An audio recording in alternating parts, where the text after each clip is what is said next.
Pemirsa, dalam 2 hari terakhir, jumlah pasien yang terkonfirmasi COVID-19 meningkat tajam. Pada hari ini, sebanyak 230 pasien dinyatakan terpapar virus yang menyebabkan dunia mengalami resesi.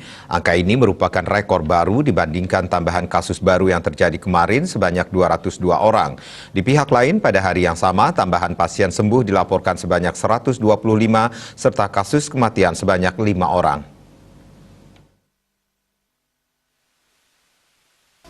Tingginya tambahan kasus baru COVID-19 yang terjadi pada hari ini didominasi Kabupaten Tabanan dengan tambahan 116 kasus baru. Disusul Denpasar melaporkan tambahan 32 pasien baru, Gianyar 18 pasien baru, Badung 13 pasien baru, Jembrane 11 pasien, Buleleng 9 pasien baru, serta 3 kabupaten lainnya, Bangli, Klungkung, dan Karangasem, sama-sama melaporkan tambahan 1 pasien baru. Total pasien COVID-19 yang ditangani Provinsi Bali hingga saat ini mencapai 14.338 orang.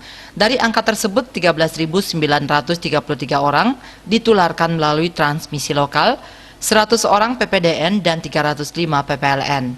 Untuk tambahan pasien sembuh, 94 orang terbanyak dilaporkan dari Denpasar yang mencapai 33 orang.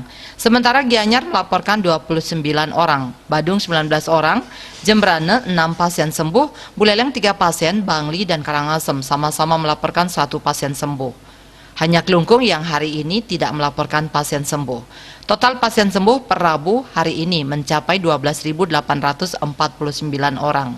Pasien yang dilaporkan meninggal hari ini berdasarkan data Dinas Kesehatan Provinsi Bali, yakni seorang perempuan usia 38 tahun.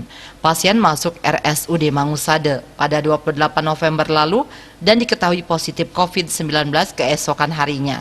Pasien yang tidak diketahui komorbidnya ini dilaporkan meninggal pada 1 Desember kemarin.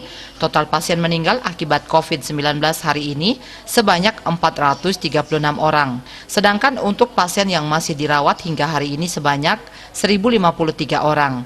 Dari jumlah tersebut, 5 orang berasal dari kabupaten lain dan seorang WNA. Untuk mencegah penyebaran COVID-19 makin meluas, masyarakat diminta selalu ingat pesan Ibu dengan menerapkan 3M, yakni wajib memakai masker, wajib mencuci tangan dengan sabun di air yang mengalir, wajib menjaga jarak dan hindari kerumunan. Dengan penerapan pelaku 3M ini, Indonesia segera terbebas dari virus corona menuju Bali bangkit. Bali era baru, Indonesia maju. Wartawan Bali Pos melaporkan.